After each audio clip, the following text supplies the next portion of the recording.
qui vit en moi, toi seul.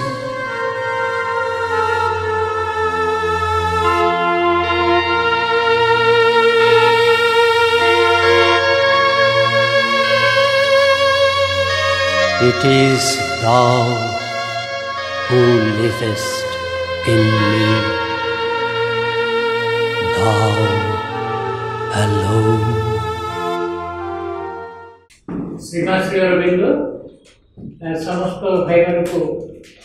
मोर प्रणाम। आपण मैंने समस्ते दिव्य प्रसाद अनुसंधान रे एठी आसी पहुंचली। मो डाण पाखे आम बड़ भाई प्रसाद भाई बसचंदी। ए माँ निजे कहते जे मु दिव्य प्रसाद प्रस्तुत कर देछि किंतु ताको खाया पे कि लोक नै जेमती शरीर जेमती इवोल्यूशन होछि खाद्य मध्ये सेमती इवोल्यूशन होछि। मु बाबू को अनुरोध करूछि ताकर ए सम्मेलन काहे आयोजन करा जायछि टीम जहा अछि से संपर्क रे से आपण मान सूचना देबे। आदरणीय भौणी माने एवं श्रद्धा भाई माने, श्री अरविंद कृषि परिषद दशकर्म धारा मध्य अन्यतम एक परिषद, अन्यतम एक धारा। आमे कृषि कृषक कृषि संपर्क कार्य को कौ ग्रेडेशन दौ आम विचार सामाजिक विचार जदि गोटे कृषकर संतान हो मुंडे कौन थाए गोटे मर्यादा थाए से पर्सनालीटी जो मर्यादा समाज उच्च वर्ग मान रखी था से मर्यादा आम दे पार कि एग्रीकल्चर केवल चाष नुह केवल शस्य उत्पादन नुह जदि इनडायरेक्टली आम कहवा से आम जीवन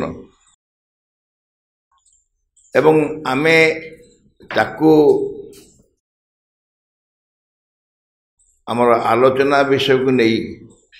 आध्यात्मिक धारा तापर चिंता करने गवेषणा करने कार्य करने आम भितर संपूर्त करी दश कर्मधार गोटे कर्मधार भी नहीं आमको जिते बड़े कृषि कहुची वास्तविक सबुठ गुरुत्वपूर्ण एक व्यापार कि आमर मानसिक विचार आमे ताकू सेतिकी सम्मान दे शिखिनु जहाँ ना बचुनि कि आम से सम्मान देनी। श्री अरविंद कृषि परिषद केवल कृषि काम नुह लाइफ एक्जिस्टेंस फास्ट प्रूफ होची उद्भिद। लाइफ जो एक्जिस्ट कला पृथ्वी रे इवॉल्व कला प्रथम जड़रू तार प्रथम प्रमाण देले उद्भिद आरंभ है। तेणु आम जीवन जदि मूलदुआ किए कह उद्भिद आम जहाँ को वनस्पति बोली कहूँ जंगल सबू जिते जिते कह कृषि केवल शस्य उत्पादन नुह कृषि हूँ सबुजीमार रक्षणाबेक्षण समग्र सबुजीमा जिते अच्छा से आम भर गोटे वृक्षरोपण कार्यक्रम आरंभ करी छात उपरे रूफटॉप फार्मिंग केमती करूँ रेन वाटर कलेक्शन केमती करी ताकू कृषि विनियोग करूँ एवं सब बेले रूफटॉप हो कि जहाँ हो से केवल खाद्य नुह फूल अच्छी अन्य आवश्यक उद्भिद भी अच्छा ए सबको आम कृषि अंतर्भुक्त कर ये गोटे हूँ व्यापक दिग कृषि परिषद। आ द्वितीय सबुठ गुरुत्वपूर्ण हूँ जदि लाइफ पर नेक्स्ट इवोल्यूशन माइंड हुए एवं आम जदि मनर अधिकारी मनीष मैंने अच्छु आम इमिडिएट फोर फादर होती उद्भिद जदि पूर्व हूँ लाइफ लाइफ रु ही आम आसीचु तेणु सी न आसते आम आसवा प्रश्न नाला जदि उद्भिद सृष्टि हो ना पृथ्वी ताले परवर्ती अवस्था पशु पक्षी और मनुष्य एम सृष्टि हवा संभव नाला तेणु गोटे भितर बुझा चेष्टा करवा जे कृषि केते व्यापक एक विषय एवं केते व्यापक तार अवस्था समग्र विश्व तार आवश्यकता केते अधिक आम गोटे बहुत आत्मीयता वृक्षमान पर रहा दरकार आज विषय जो ऑर्गेनिक जो मोस्ट मॉडर्न ऑर्गेनिक बहुत दिन कथा ही आसला बहुत दिन ऑर्गेनिक आम कथा होचु एवं बर्तमान देखा जाउची जे सही ऑर्गेनिकटा गोटे एसेंशियल हो आउ ऑर्नामेंटल नुह आगे सब ऑर्गेनिक ऑर्नामेंटल करा चार्टा छटा गछ ऑर्गेनिक करा गोबर दिया आउ सब तो यूरिया नदेल हेनी यूरिया देवा पड़ो से पुणी आउ कौन कौन देवा पड़ो ये सब बेपार किंतु एबे कहला जे तुम बेस दिन बचा चाहूच सस्टेनेबल खाली सेयार नुह सस्टेनेबल लाइफ भी अधिक दिन बचा चाहूँ कि कौन मना कर ना भाई मुझे शीघ्र जाऊँ चाहूँगी आम समस्ते जदि लाइफ स्पान लंग कर अधिक करने चाहूँ फूड उपर खाद्य उपर जी गुरुत्व बाकी सब खाद्य उपर बहुत अधिक गुरुत्व एवं से जो फूड आसो से फूडटा ऑर्गेनिक रु ही हम ऑर्गेनिक सार से आजिकल बहुत बेसी व्यापक कार्यक्रम चललानी सबुआड़े आपने भी हूँ करुवे से गाई रखुच्च गोबर कर आमर यही थर आलोचना से ऑर्गेनिक फार्मिंग एवं अन्य विषय मुझे समस्त को यही कार्यक्रम को स्वागत करुच्ची धरणी भाई आउ सरोज भाई होती डॉक्टर सरोज मिश्र आमर पिकुलियर ता संपर्क सब कहला मुझे कहे गोटे पिकुलियर क्वालिफाइड पर्सन से गोटे agriculture graduate BSc in agriculture एवं डेप्यूटी डायरेक्टर एग्रीकल्चर थी गवर्नमेंट रिटायर कलापर तार निजर व्यक्तिगत आग्रह इंग्राजी रे एमए एवं तापर पीएचडी करी से बर्तमान कौन इंजीनियरिंग कॉलेज इंग्राजी अध्यापक अच्छे इंजीनियरिंग कॉलेज इंग्राजी अध्यापक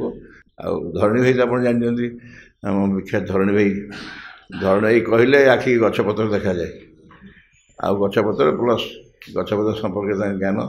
सब आम जाचु डालीजोड़ दायित्व अच्छा से समस्त आप स्वागत कर समस्त आउ जो अतिथि मैंने अच्छा व्यक्तिगत भाव जानी एनिवे समस्ते आज जो पवित्र एक मुहूर्त से मुझे समस्त आउ थे स्वागत करुँच अनुरोध कर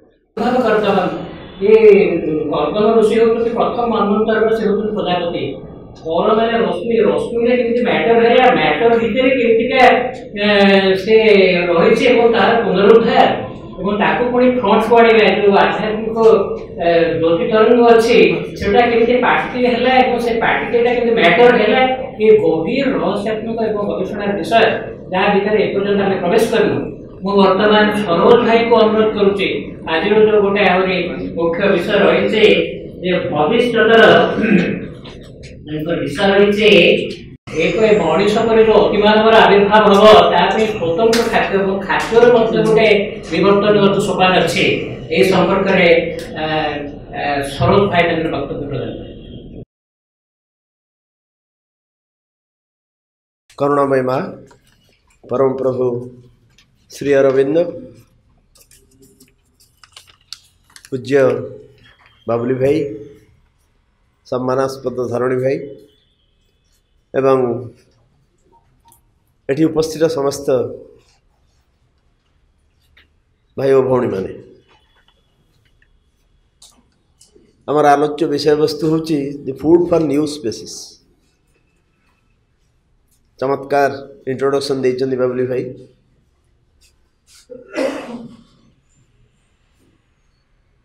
चरक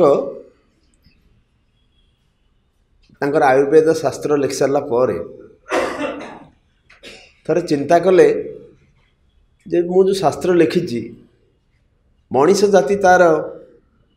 କେତେ ବେନିଫିଟ୍ ନେଇଛି, ସେ ଶାସ୍ତ୍ରର କେମିତି ଉପଯୋଗ କରିଛି ମଣିଷ ଜାତି, ସେ କଥା ବୁଝିବା ପାଇଁ ସିଏ ଚ୍ୟବନ ମହର୍ଷି ସେତେବେଳର ବଡ଼ ଡାକ୍ତର ଥିଲେ, ଆୟୁର୍ବେଦିକ ଡାକ୍ତର। ତେଣୁ ଚ୍ୟବନ ମହର୍ଷି ଯେଉଁଠି ଗାଧେଇକି ଆସନ୍ତି, ସ୍ନାନ କରନ୍ତି ଯେଉଁ ପୁଷ୍କରିଣୀ, ତାରି ପାଖରେ ଗୋଟେ ଗଛରେ ସେ ଚଢ଼େଇ ବେଶରେ ଲୁଚିକିରି ରହିଲେ। ଏବଂ ଯେତେବେଳେ ଚ୍ୟବନ ମହର୍ଷି ଗାଧେଇକି ପଳେଇ ଆସୁଛନ୍ତି, ଶୁଦ୍ଧ ସଂସ୍କୃତରେ ସେ ପ୍ରଶ୍ନ କଲେ ଚରକ, କୋ ରୁକ୍ କହ ଅରୁକ୍ କୋ ରୁକ୍, ତାର ଅର୍ଥ ହେଉଛି ନିରୋଗ କିଏ, ନିରୋଗ କିଏ। ଆଣ୍ଡ ପ୍ୟାଟ୍ କେମ୍ ଦି ରିପ୍ଲାଏ ଫ୍ରମ୍ ଚ୍ୟବନ ମହର୍ଷି, ହିତଭୁକ୍ ମିତଭୁକ୍ ଋତଭୁକ୍। ନିରୋଗ ସିଏ ଯିଏ ତିନିଟା ଆଗ କରିପାରେ,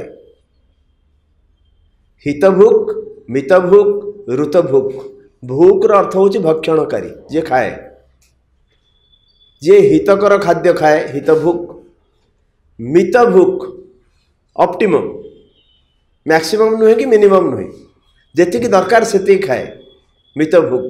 ଋତଭୁକ୍, ଋତୁର ଅର୍ଥ ହେଉଛି ସମୟ, ଠିକ୍ ସମୟରେ ଖାଏ। ହିତକର ଖାଦ୍ୟ ଖାଏ ଏବଂ ଯେତିକି ଦରକାର ସେତିକି ଖାଦ୍ୟ ଖାଏ। ତୃତୀୟ ଜିନିଷ ହେଲା ଠିକ୍ ସମୟରେ ଖାଏ, ସେଇ ହେଉଛି ନିରୋଗ। ତେଣୁ କେଉଁ ଆଦିମ କାଳରୁ, ଯେମିତି ଧରଣୀ ଭାଇ କହିଲେ, କେଉଁ ଆଦିମ କାଳରୁ ପ୍ରକୃତରେ ଖାଦ୍ୟକୁ ବହୁତ ଗୁରୁତ୍ୱ ଦିଆଯାଇଛି, ବହୁତ ଗୁରୁତ୍ୱ ଦିଆଯାଇଛି। ଭାଇ କହୁଥିଲେ, ବାବୁଲି ଭାଇ କହୁଥିଲେ ଯେ ପ୍ରକୃତରେ ଆଲଭିନ୍ ଟଫଲର ଜଣେ ବିଶିଷ୍ଟ ଚିନ୍ତାନାୟକ, ଆପଣମାନଙ୍କ ଭିତରୁ ନିଶ୍ଚିତ ଭାବରେ କିଏ କିଏ ତାଙ୍କର ବହି ପଢ଼ିଥିବେ। ତାଙ୍କର ଯେଉଁ ତିନୋଟି ବହି ଟ୍ରିଲୋଜି ଅଛି, ଗୋଟେ ଫ୍ୟୁଚର ସକ୍, ନେକ୍ସଟଟା ହେଉଛି ପାୱାର ସିଫ୍ଟ, ଥାର୍ଡ଼ଟା ହେଉଛି ଦି ଥାର୍ଡ଼ ୱେଭ୍। ସେଥିରେ ମଣିଷ, ଏ ଯେଉଁ ସଭ୍ୟ ମଣିଷ ସୃଷ୍ଟି ହେବା ପରଠାରୁ ସେ ଗୋଟେ ଏ ଯେଉଁ ସିଭିଲାଇଜେସନଟାକୁ ଗୋଟେ ବ୍ୟାଖ୍ୟା କରିଛନ୍ତି। ସେ କହୁଛନ୍ତି ଯେଉଁ ଫାଷ୍ଟ ୱେଭ୍, ବର୍ତ୍ତମାନ ଆମେ ଥାର୍ଡ଼ ୱେଭ୍ ଜେନେରେସନରେ ଅଛୁ। ଯେତେବେଳେ ମଣିଷ ଜଙ୍ଗଲରେ ରହୁଥିଲା, ଗୋଟେ କ୍ୟାନିବାଲିଜିମ୍ ଥିଲା, କଞ୍ଚା ମାଂସ ଖାଉଥିଲା, ସେ ସମୟର କଥା ଅଲଗା ଥିଲା, ସେ କଥା ସେ ଆଲୋଚନା କରିନାହାନ୍ତି। ଇଭଲ୍ୟୁସନର ସ୍ତର ଭିତର ଦେଇକରି ଯେତେବେଳେ ପ୍ରଥମେ ସଭ୍ୟ ମଣିଷ ସୃଷ୍ଟି ହେଲା ଏବଂ 70,000ରୁ ଲକ୍ଷ ବର୍ଷ ବୋଲି ଆମର ବାୟୋଲୋଜିଷ୍ଟ ମାନେ କହୁଛନ୍ତି ସଭ୍ୟ ମଣିଷ ସୃଷ୍ଟି ହେବାର ସମୟ, ତାପରେ ଯେଉଁ ପ୍ରଥମ କଲଚର, ପ୍ରଥମ ସଂସ୍କୃତି, ସେ ହେଉଛି କୃଷି ସଂସ୍କୃତି। Agriculture is the first culture. ଆମେ ଯେତେବେଳେ ଚାକିରିରେ ଥିଲୁ, ବହୁତ ଜାଗାରେ ଏ ବିଷୟ ମୁଁ କହିଛି, କଲେକ୍ଟର ବସିଥାନ୍ତି, ଅନ୍ୟମାନେ ପ୍ରଶାସନିକ ଅଧିକାରୀମାନେ ବସନ୍ତି, ଏବଂ ସେଠି ମୁଁ କହେ ଯେ sir, agriculture is the first culture. Mankind, ମଣିଷ ଯଦି ପ୍ରଥମ ସଂସ୍କୃତି କ'ଣ ଶିଖିଲା, ସେ ହେଉଛି ଏଗ୍ରିକଲଚର। କାରଣ ଯେହେତୁ ଖାଦ୍ୟ ପ୍ରଥମ ନେସେସିଟି, ଏବଂ ଯେପର୍ଯ୍ୟନ୍ତ ସେ ପ୍ରାଗୈତିହାସିକ ପ୍ରି ହିଷ୍ଟୋରିକ୍ ମ୍ୟାନ୍, ସେ ଖାଉଥିଲା, କଞ୍ଚା ମାଂସ ଖାଉଥିଲା, ଶିକାର କରି ଖାଉଥିଲା, କ୍ୟାନିବାଲ ଥିଲା, ନିଜ ଜାତିର ବ୍ୟକ୍ତିମାନଙ୍କୁ ମାରିକିରି ଖାଉଥିଲା, ସେ କଥା ଅଲଗା ଥିଲା। କିନ୍ତୁ ସଭ୍ୟତା ଆସିଲା ପରେ ଯେତେବେଳେ ସେ ଖାଇବାକୁ ତାର ଗୋଟେ ରିଫାଇନମେଣ୍ଟ ସୃଷ୍ଟି ହେଲା ତାର ମନରେ, ଯେ ଜିନିଷଟାକୁ ଏମିତି ଖିଆଯାଏନି, ତାକୁ ସିଦ୍ଧ କରି ଖାଇବାକୁ ପଡ଼େ ଏବଂ ତାକୁ ଠିକ୍ ଭାବରେ ରାନ୍ଧିକିରି ଖାଇବାକୁ ପଡ଼େ। ଏବଂ ମଝିରେ ଆପଣମାନେ ଜାଣିଥିବେ ଅଗ୍ନିର ଆବିଷ୍କାର, ସେଇଟା ଗୋଟେ ଚମତ୍କାର, one of the finest achievements in the progress of civilization. ତେଣୁ ପ୍ରଥମ ଜିନିଷ ସେ ଆଗ ଯେଉଁ ଶିଖିଲା ସେଇଟା ହେଉଛି ଏଗ୍ରିକଲଚର। କୃଷି ସଂସ୍କୃତି ହେଉଛି ପ୍ରଥମ ସଂସ୍କୃତି। Agriculture is the first culture. ଏବଂ ଯେପର୍ଯ୍ୟନ୍ତ ଖାଦ୍ୟର ଆବଶ୍ୟକତା ଥିବ, ନ୍ୟୁ ସ୍ପେସିସ୍ ଯେତେବେଳେ ଆସିବ, ମା ତ କହୁଛନ୍ତି ଆମେ ସେଇ ବିଷୟ ଆଲୋଚନା କରିବା, ମା କ'ଣ କହୁଛନ୍ତି, ଶ୍ରୀ ଅରବିନ୍ଦ କ'ଣ କହୁଛନ୍ତି, ଏବଂ ଖାଦ୍ୟର ଆବଶ୍ୟକତା କେତେ ପଡ଼ିବ କେତେ ନ ପଡ଼ିବ ସେଇଟା ଅଲଗା କଥା। କିନ୍ତୁ ସେହି ପର୍ଯ୍ୟନ୍ତ ଯିବାକୁ ହେଲେ ଆମକୁ ଖାଦ୍ୟ ଖାଇବାକୁ ପଡ଼ିବ। ଯେହେତୁ food is the first necessity,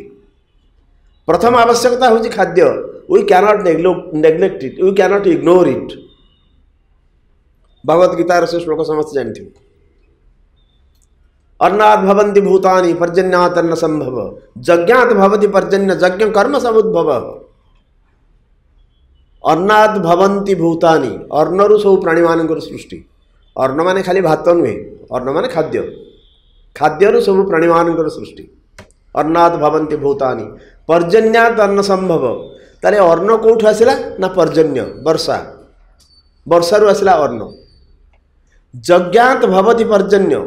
ताले वर्षा कोठु आसिला ना यज्ञरु आसिला यज्ञात् भवति पर्जन्य यज्ञ कौन ना यज्ञ कर्म समुद्भव यज्ञ आछि कर्मरु कर्मरु यज्ञ यज्ञरु वर्षा वर्षारु अर्ण अर्णरु सब प्राणी मानकर सृष्टि ये हूँ भगवत गीतार कथा मोर मन पड़े रायगढ़ थिला बेलू गोटे एमती चाषी मानकर मीटिंग होतला कलेक्टर बसचंती अन्य माने आमर कृषि वैज्ञानिक माने बसचंती एवं सेठी मु भी थिली सेठी जेतबळे चाषी मान सहित आमर इंटराक्शन होतला जड़े बूढ़ा चाषी से ठिया होकर कहले कथा पड़ला जे वर्षार जमती अनियमितता होची पानी ठीक भाव मिलूनी एवं जेतबळे पानी मिलुची सेतबळे पानी दरकारी नाही असमय बन्या आसुची असमय मरुड़ी आसुची तेणु चाषीटे भारी हैरान होची एबे देखंतु एबे जो वर्षा होईची मो अनुमान करूँ चाकरी थे आमको 1000 रिपोर्ट करिया पड़ता केते नष्ट है केते कौन है बर्तमान धान अमलर समय बिलरे पानी पशि जाइए काली आम न्यूज देखुलु भारी कष्ट लगे देखला बेलू कारण चाषी तार वर्ष सारा परिश्रम खाली काटिक आनी था घर को से बेले ये आमर दाऊ साधला वर्षा सो नेचुरल कैलामिटी जो प्राकृतिक विपर्य सब घटुची तारी ऊपर आलोचना हो से जो चाषीटी ठिया होकर कहले आज्ञा मनीष तो कुकर्म कला वर्षा ठीक समय हम केमती मनीष कुकर्म कला बोली वर्षा ठीक समय हो एवं से कथा शुणिक आमर किसी वैज्ञानिक बंधु हसिले हाँ कि अजौक्तिक कथा कह कलेक्टर भी टिके हसिले एवं जेतबळे मोर भाषण पढ़वार पाली पड़ला मु कहली से आम ये 2 पीढ़ीर चाषी मान सहित आलोचना करुचु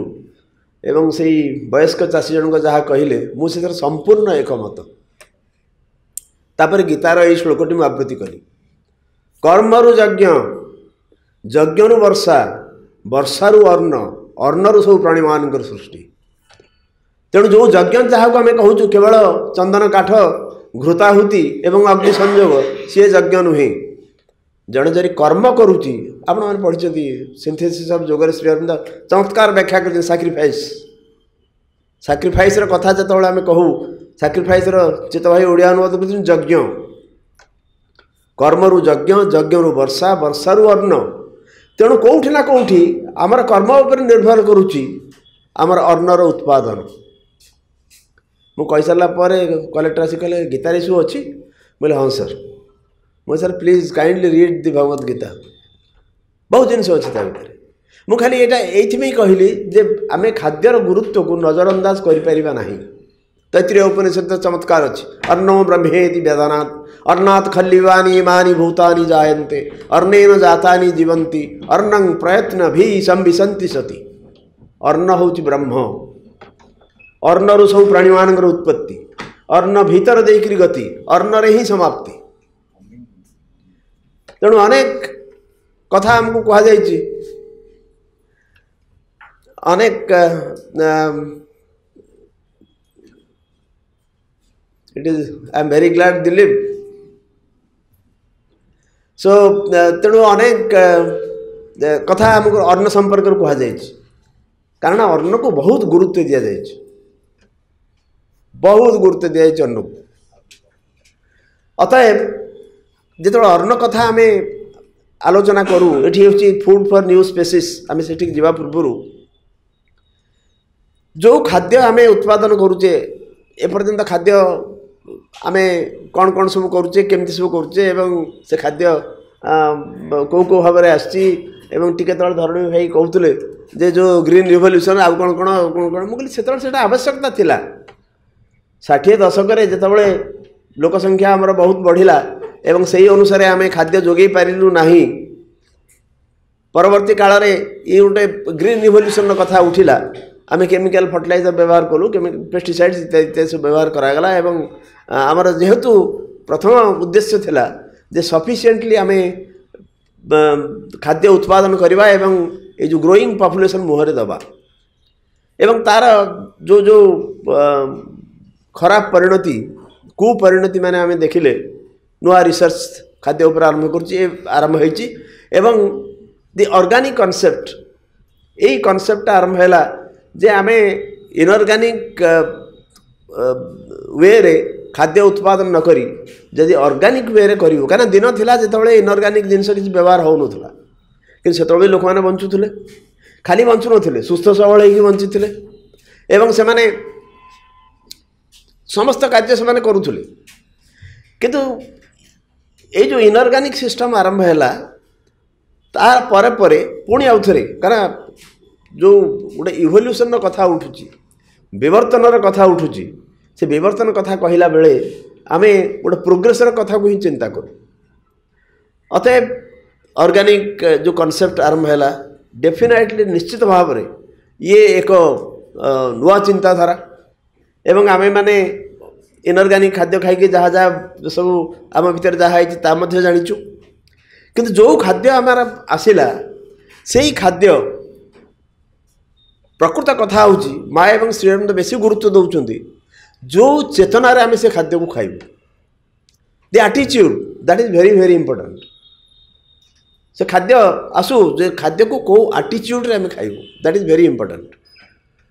श्री अरविंद जो नुआखिरी पंडिचेरी गले 1910 मसीहा से अल्प किसी अनुचर थे से सब कौन करती ना सब रंधारंधी करती श्री अरविंद जहाँ खाइबाटा रूम रे रखी दियंती एवं निजे सब जाती समुद्र कूल बुलाबुली करके आसती राति 10टा बेलू फेरबे निज खाद्य खाइबे थरे कौन होती दिने सियाड़ू फेरिकी जो से निज खाद्य खाइबा को आरंभ कले से देखिले तरकारी लुण पकई ना अच्छा सही खाद्य देइचंती श्री अरविंद रूम रे थुआई भर गोटे ग्लानी बोध आसला जे सार को आम देचु सार बोली डाकुले श्री अरविंद को सार बोली डाकुले अच्छा जिते जमाने देखिले तरकारी लुण पकई ना से भारी खराब लगी किंतु राति श्री अरविंद को जाई कहीं डिस्टर्ब करें ना कारण सी साधनार व्यस्त थे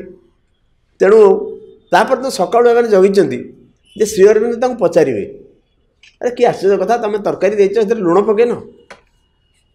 सी कि पचार ना या भर जन साहस करके पचारा sir we forgot to put salt into the curry didn't you feel any discomfort तरकारी लुण पकेवा आम भूली जाइचु आपन को किसी असुविधा लगे श्री अरविंद चिराचरित रिप्लाई आज salt has its own taste saltlessness also has its own taste लुणर जमी एक स्वाद रही लुणहीनतार मध्य सेमती एक स्वाद रही अतएव जड़े जदि ये लुण पड़ा लुण न पड़ा पाटी की स्वाद लगे न लगे तार ऊर्ध्व को जड़े जदि उन्नीत हो जाए ताले लुण पड़े के लुण न पड़े के किसी जायस ना तेणु जो माँ श्री अरविंदर बाणी से किसी सीधा सड़क आलोचना करवा लेटर सन जोगर श्री अरविंद गोटे जगह कहते the proper attitude to food is a certain equality आम गोटे साइकोलॉजिकल पर्सपेक्टिव रु 3 प्रकार खाद्य आमर भगवद गीतार कहुई विभिन्न जगह कहुई गोटे तामसिक खाद्य राजसिक खाद्य एवं सात्विक खाद्य तामसिक खाद्य कौन जोटा इंडलजेंस पार्टी की भल लगे से अधिका परिमाण खाई हो पार्टी की भल ना लगे the food should be wasted से तामसिक खाद्य इंडलजेंस खाद्य भल हबार अच्छे यही सब डिश हबार अच्छी ना आम खाइबुनी राजसिक टिके रिफाइनमेंट हाँ ठीक अच्छे सब ठीक ठाक हम किंतु या सेमती जो सात्विक खाद्य आसला ग्लूटोनी ग्लूटोनी ओडिया अर्थ हूँ गुड़ाए खाइबा राइट किंतु सप्रेशन करी you should not starve one need not starve उपास रहार आवश्यकता नहीं तेणु गोटे इक्वालिटी रहा दरकार माँ श्रीअरविंदर जो प्रथम कथा जे खाद्य आम जो नवा with a sense of equality से कहते the proper attitude to food is a certain equality food is for the maintenance of the body and one should take enough for that what the body needs. If one gives less, the body feels the need and hankers. If you give more, then that is indulging the vital. जेति की दरकार सेति खाद्य नबा body रो maintenance पई body रो sustenance पई खाद्यर आवश्यकता रही निहाती भाव में नबा पड़ो किंतु जेति की दरकार सेति की नबा जदि कमी गला खाद्यर परिमाण से आवश्यकता को अनुभव करूँ एवं वी हांकर खाद्य प्रति अधिक आसक्ति बढ़े अर्थात जब बेसी खाईदेलु तेणु इट इज भाइटाल को आम बेसी गुरुत्व देलु एवं गोटे सम इंडलजेंस इज क्रिएटेड इंडलजेंस अर्थ हूँ से खाली खाଇବା मु देखी घर मानक आलोचना हुए आज लंच पे कौन कौन सब हम डिशेस एवं से आरंभ होगी बाड़िया पिटा पर्यटन मुझे देखी दैट इज बैड आज जहाँ रांध खाइब तेणु ये जो दिस इज इंडलजेंस आम कौन खाइबू ताप गोटे महाभारत सृष्टि होवार कौन सा प्रयोजन नहीं से श्री अरविंद कहते जी आम खाइ जी बॉडी दरकार प्रश्न उठिपे जे बॉडी केते दरकार पड़े आम केमी जानू माँ बारंबार बहुत जगह कहते जो शरीर सचेतन हम से जापर से तार कौन दरकार ना किसी बड़ कथा नुह आम मैंने जो मैंने माँ को एवं श्री अरविंद को भल पाइचु आपण निश्चित भाव में जानी जे माँ श्री अरविंदर जो कथा आमको कहुई खाद्य उपर जहाँ जहाँ सब कहते प्रथम ये जिनस हूँ बॉडी की जहाँ दरकार से आम खाଇବା दरकार आमर आश्रम जो खाद्य हूँ डॉक्टर के पाढ़ी ना आपण शुणी करुणाकर पाढ़ी से बर्तमान केयर हॉस्पिटल अच्छा किसी दिन से माँ एवं श्री अरविंद एक प्रचंड अनुगामी सी कार्डियोथोरासिक सर्जन कलिंग हॉस्पिटल के दिन थे थर सी मत कहते से डॉक्टर कपुल से कहे भाई आम आश्रम जो खाद्य आमको दि जाऊँगी आम थे दिन जाक बस जी परिमाण भी दि जाऊँगी आम बसिक आलोचना कलु जे बॉडी पे जी कैलोरी दरकार प्रकृति से कैलोरी से खाद्य आमको मिल जाऊँ कारण बॉडीटा आमर जो एनर्जी गोटे यूनिट हूँ कैलोरी जो calorie of energy it is needed for our body to sustain itself तो जो कैलोरी जी कैलोरी दरकार से खाद्य मिल जाऊँ से गोटे हिसाब देले मुझे माने टू टेक्निकल मुझे विषय कहीपर कि से कहले ये कैलोरी ये दही रू ये कैलोरी से अमक रू ये कैलोरी सब मिल जाऊँ इफ दैट इज सो ताले स्वतंत्र भाव में भेजिटेरियानिज्म एवं नॉन भेजिटेरियानिज्म या उपरे बढ़िया पिटा हिटलर भेजिटेरियन थिला and what did he do तेणु ये जो भेजिटेरियानिज्म नॉन भेजिटेरियानिज्म अच्छी माँ ता कहते आम से भितर को जावानी भेजिटेरियानिज्म एवं नॉन भेजिटेरियानिज्म ता भीतर अच्छी प्रभाव अच्छी कि एमती नुहे जे जड़े स्ट्रिक्टली भेजिटेरियन सी केवल तपस्या कर सी केवल ध्यान कर सी अत्यंत भाव में अहिंसा मार्ग में जीव तार कौन सी ग्यारंटी ना तार कौन सी ग्यारंटी ना it is the attitude that is more important से श्री अरविंद ये कहते लेटर संजोग particular foods the palate likes the attitude of the mind and vital should be if I get I take if I don't get I shall not mind आम जो पैलेट्र satisfaction आमर party जो जिह्वार लालसाटा को आम बेस गुरुत्व दौचु खाद्य खाइला बेले टेस्टी है कि नहीं यहाँ ठीक भाव में हम कि नहीं यहाँ आमको स्वाद लगे कि नहीं we are much concern about that तेणु श्रीराम तो कहते गोटे एटीट्यूड रफ I get I will eat it मुझे पाइली तो खाइली जदि न पाइली कि जायस नहीं I don't mind one should not think too much of food either to indulge or unduly to repress. Too much indulgence is bad. Even repression is also bad. Repression जबरदस्ती गोटे इच्छा होउथबो ताकू अवदमित करी रखिबा ता मध्य खराब दैट इज द बेस्ट तपर मांकर गोटे लेखा अछि Do not trouble your mind about food. Take it in the right quantity, neither too much or too little. आम आलोचना आरंभ करते च्यवनकर जो रिप्लाई हितभुक मितभुक ऋतभुक ठीक खाद्य खाइब जोटा बॉडी पे दरकार एवं मितभुक जोटा कम खाइबा एवं कम माने आवश्यकता ठू कम नुहे जी दरकार ऑप्टिमम एवं ठीक समय रे खाइबा विदाउट ग्रीड और रिपल्सन लोभ नथिबो किंबा रिपल्सन भी नथिबो गोटे विराग नथिबो ना एटा भल है ना मुझे खाइबी सेमती आसबनी खाद्य को घृणा करवा आउ एक मो बो जो बंची से कहे खाद्य निंदंती रोगिणा कौन चौरा निंदंती चंद्रमा एमती कौन सब कहे सी रोगी माने खाद्य निंदा करते खाद्य को कौन खुणचुरे से आमको कह बहुत जिन सो तेणु do not trouble your mind with all these things so खाद्य को बड़ कथा है गोटे ऑफरिंग भली आम देखा ऑफरिंग जितेबाला या आम अर्पण करदे भगवान पाखे जे खाद्य को खाऊँ से प्रसाद हो जाए जो दिव्य प्रसाद कथा कहते धरणी भाई एवं से खाद्य को अर्पण करदेला पर से प्रसाद हो जाए एवं आमे जहाँ खाऊचे सबुठ बड़ कथा है ताकू